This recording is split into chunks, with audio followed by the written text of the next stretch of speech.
This video shows how to create your own materials, including images and photographs. In the main menu across the screen, click Material, and when the submenu opens, click Material one more time. Enter the type of material you are creating. In the Open form, enter the material name and its type: sheet, solid, object, or other. Then enter the size of material you will use.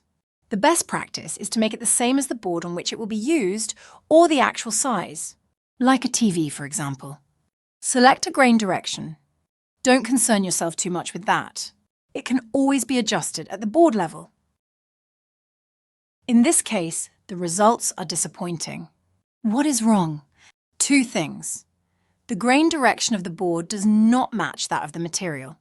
The second is that the board is too big and is causing tiling. These are easy fixes. For grain direction, select the board and click Orientation at the right of the screen. Change the grain direction.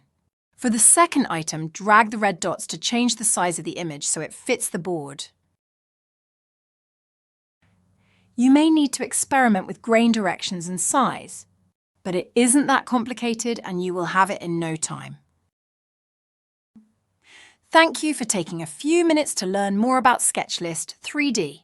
More information and a link to a free trial are available at www.sketchlist.com. Good woodworking.